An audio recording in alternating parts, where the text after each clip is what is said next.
दोस्तों नमस्कार, आप सभी का स्वागत है हमारे इस चैनल पर। और सबसे बड़ी खबर सामने आई है कि चुनाव आयोग ने अमित शाह का हेलीकॉप्टर रुकवा लिया। उसकी तलाशी ली गई और तब तक अमित शाह वहीं पर खड़े रहे।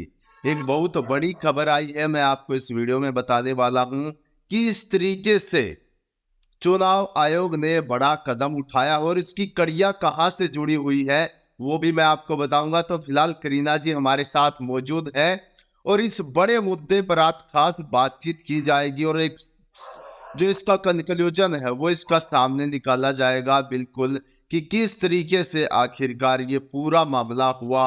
चुनाव आयोग की ये इस तरीके से तलाशी, या हम कह सकते हैं कि पहले उद्धव ठाकरे की ली गई, उसके बाद नितिन गडकरी की ली गई, उसके बाद अब अमित शाह का हेलीकॉप्टर रुकवा गया, ये क्या है। तो मैं आपको जितने व्यूअर्स हैं उनको एक बार क्लियरली कर देना चाहता हूं कि मुद्दा क्या था, उसके बाद हम इस पर बहस करेंगे।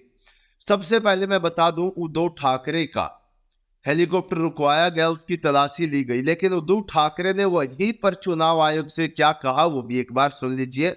उन्होंने कहा कि आप मेरे हेलीकॉप्टर की जांच कर लीजिए, मुझे कोई भी परेशानी नहीं है। लेकिन सबसे बड़ा मुद्दा यह है कि जब पिछली बार देश के प्रधानमंत्री नरेंद्र मोदी की हेलीकॉप्टर की जांच की गई थी, उस समय उस अधिकारी को निलंबित कर दिया गया था, उद्धव ठाकरे का ये कहना है। उसके बाद उद्धव ठाकरे ने एक और बड़ी बात कही है कि मैं ये वीडियो आपकी बना रहा हूं, आप मेरी चेकिंग कर रहे हैं, लेकिन आपको अमित शाह और नरेंद्र मोदी के हेलीकॉप्टर की भी जांच करनी पड़ेगी। आप उनके सामने जाकर पूछ मत झुका लेना, सीधे तौर पर उद्धव ठाकरे ने बड़ा चैलेंज चुनाव आयोग को दिया। लेकिन अब खबर सामने आई है कि अमित शाह का हेलीकॉप्टर भी रुकवाया गया है। अब किस तरीके से रुकवाया गया, या अचानक रुकवाया गया, या पहले से सब पता था, उसके बारे में भी जानेंगे। लेकिन करीना जी, आपका पहले तो हमारे इस प्लेटफॉर्म पर स्वागत है। और जो हमारे दर्शक है वो ये जानना चाहते हैं, क्या चुनाव आयोग सच में एक निष्पक्ष जांच कर रहा है, या फिर उद्धव ठाकरे के कहने के बावजूद ये नाम मटोली का काम किया जा रहा है। एक बार जरा थोड़ा बताइए। जी नमस्कार जितेंद्र जी, आपको और आपके सभी व्यूवर्स को। मामला मैंने भी देखा किस प्रकार से जो है उद्धव ठाकरे के सामान और बैग की जब चेकिंग की गई थी तो उन्होंने बड़े सवाल जो है चुनाव आयोग पर उठाए थे। बकायदा वीडियो भी उन्होंने ही बनाया था अधिकारियों का, ये कहते हुए कि जो है विपक्ष के नेता जो है उनका भी इस प्रकार से आप करेंगे चेकिंग या नहीं। लेकिन मैं इसे मानती हूँ कि चुनाव आयोग अपना काम कर रहा है। और आज क्या पहले भी जो है बड़े बड़े बीजेपी नेताओं की चेकिंग की गई, लेकिन ये अपने आप में महत्वपूर्ण मुद्दा कैसे बना कि इसकी वीडियोग्राफी करवाई गई। जिस प्रकार से देखा जा रहा है कि वीडियोग्राफी करवाई गई है और एक तरीके से कहीं ना कहीं ऐसा लगता है, पूरे मामले को देखते हुए मुझे तो बिल्कुल ऐसा लगा कि कहीं ना कहीं एक सफाई सी पेश की गई है चुनाव आयोग की तरफ से। क्योंकि अगर उनका काम है अलग अलग नेताओं को किसी भी पार्टी से संबंधित हो उनकी जो बैग सामान या फिर उन पर जांच करना, वो बिल्कुल आम बात है।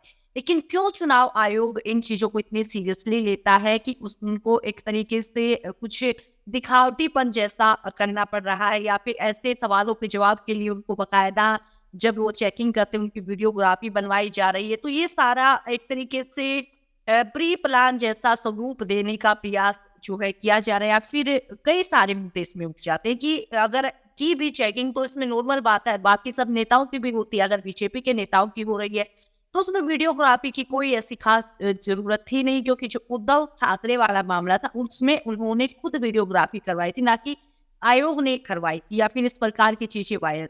यानी कि कोई भी काम इतनी बड़ी संस्था के द्वारा किया जाता है, उसका फिर वीडियो बनाया जाता है बकायदा उसको। तो ये सारी चीजें दरअसल जितेंद्र जी थोड़ा अलग अलग स्वरूप इनका बन जाता है कि चेकिंग होना आम बात है। अगर उसमें हो रही है बीजेपी के नेताओं कोई दिक्कत नहीं है, बाकी नेताओं की भी हो रही, चुनाव आयोग का काम है। लेकिन उसको स्पेशलाइज्ड जो है वीडियोग्राफी बनाकर उसको बकायदा वायरल करके किया जा रहा है, मुझे ऐसा।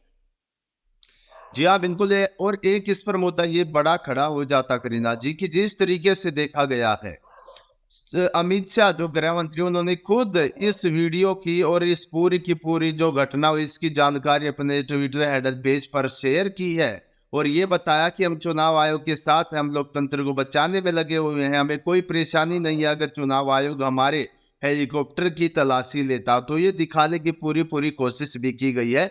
लेकिन कहीं ना कहीं उद्धव ठाकरे ने जो सीधे तौर पर इलेक्शन कमीशन से कहा, चुनाव आयोग से कहा कि आप वहां जाकर देश के प्रधानमंत्री हैं, जो गृह मंत्री हैं, उनके पास जाकर पूछ मत झुका लेना, इसका क्या मतलब है? क्या चुनाव आयोग सीधे तौर पर निष्पक्ष या पक्षपात तरीके से काम कर रहा है, निष्पक्ष तरीके से नहीं कर रहा? क्योंकि बहुत से इस बात का तो यही मतलब हुआ ना कि आप हमारी चेकिंग कर रहे हैं और वहां जाकर आप पूछ को मत झुका लेना। या फिर एक और बात कही उद्धव ठाकरे ने कि सीधे तौर पर पिछली बार की उन्होंने बात कही कि जब 2020 में किस प्रकार से एक अधिकारी ने देश के प्रधानमंत्री का हेलीकॉप्टर चेक कर दिया था, उसके बाद उस पर जांच बैठाई गई, उसको निलंबित भी किया गया। ये उद्धव ठाकरे ने कहा है उसी दौरान जिस दौरान उनके जो हेलीकॉप्टर की तलाशी ली जा रही थी। तो ये कहीं ना कहीं इस तरीके का लग रहा है। अब और वीडियो भी सामने आएंगी। क्या ये ऐसे दिन आ गए हैं कि चुनाव आयोग को अपनी सफाई देनी पड़ रही है? क्या चुनाव आयोग को ये दिखाने की जरूरत पड़ रही है कि हाँ हम निष्पक्ष हैं? अगर ये दिखाने की उनको जरूरत पड़ रही है तो ये जरूरत क्यों पड़ी? लोगों के अंदर ऐसी भावनाएं क्यों उपजी? ये भी बहुत बड़ा सवाल बन जाता है कि आज हमारे देश का चुनाव आयोग ये दिखाने पर मजबूर है, ये दिखाना चाहता है कि हम निष्पक्ष है। ये एक ऐसी संस्था, इस पर तो उंगली ही नहीं कभी उठनी चाहिए थी, लेकिन आज इतना इस तरीके का माहौल हो चुका हमारे देश के अंदर, ये भी लोकतंत्र को लेकर बहुत बड़ी बात बन जाती है। लेकिन जिस प्रकार से पूरा मामला चल रहा है, चेकिंग पर चेकिंग चल रही है भाई। एक प्रकार से देखिए, उद्धव ठाकरे की चेकिंग हुई, उसके बाद एक वीडियो और आता कि नितिन गडकरी की चेकिंग हुई, देख लो इनकी भी हो गई। उसके बाद अमित शाह के हेलीकॉप्टर की चेकिंग, एक और वीडियो भी वायरल होता है, सामने आता है, राहुल गांधी के हेलीकॉप्टर की चेकिंग होती है। भाई कहां पर उलझे हुए हो? ये चीजें होती हैं, इनकी कोई वीडियोग्राफी नहीं होती। चुनाव आयोग के दस्ते होते हैं अलग अलग जगह पर, उनको चाहे रोड पर जो भारी संख्या में पैसा लाया ले जाया कहीं पर जाता है, उसको रोकने के लिए सड़कों पर भी चुनाव आयोग के दस्ते घूम रहे होते हैं। मंत्रियों के पास भी मंत्रियों की चेकिंग भी ली जाती है। तो ये चीजें इतना बड़ा इसको वो बनाना नहीं चाहिए कि देश के गृह मंत्री इसको अपने ट्विटर हैंडल पेज पर शेयर कर रहे हैं कि देखिए हमारी तलाशी लगी, हम लोकतंत्र के साथ है। तो ये कहीं ना कहीं बिल्कुल कुछ ओवर दिखाई दे रहा है पूर्ण रूप से इसको देखा जाए। तो इस पर आपका क्या कहना करीना जी?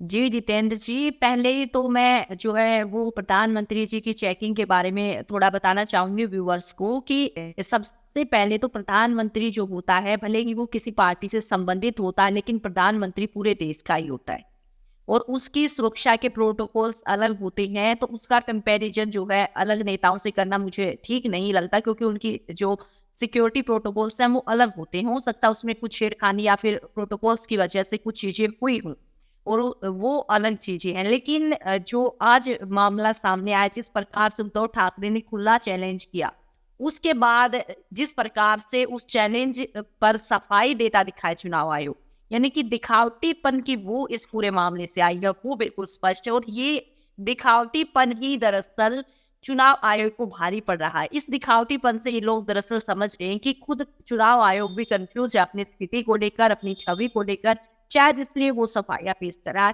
बकायदा ऐसे राजनीतिक जो नेता है एक दूसरे पर जुआर प्रतिवारें करते रहते हैं। चुनाव आयोग को इन चीजों में नहीं पड़ना चाहिए। अगर उन्हें जरूरत लगती है तो ही किसी पार्टी की नेता की चेकिंग करनी चाहिए। किसी के कहने या किसी को दिखाने या फिर वीडियोग्राफी जैसी चीजें, मुझे लगता है इसे दिखावटीपन की कोई ज्यादा जरूरत इतनी बड़ी संस्था को नहीं।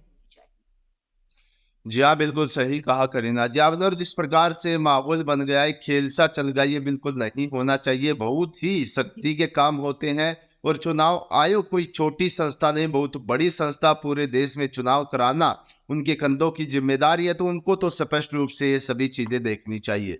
तो ये बड़ी खबर निकल कर आ रही थी, मैं सभी दर्शकों को बताना चाहता हूँ। इसी प्रकार के बड़े मुद्दों को लेकर हम आपके साथ जुड़ते हैं और बातचीत भी करते हैं ताकि आपको पता चले क्या चल रहा है।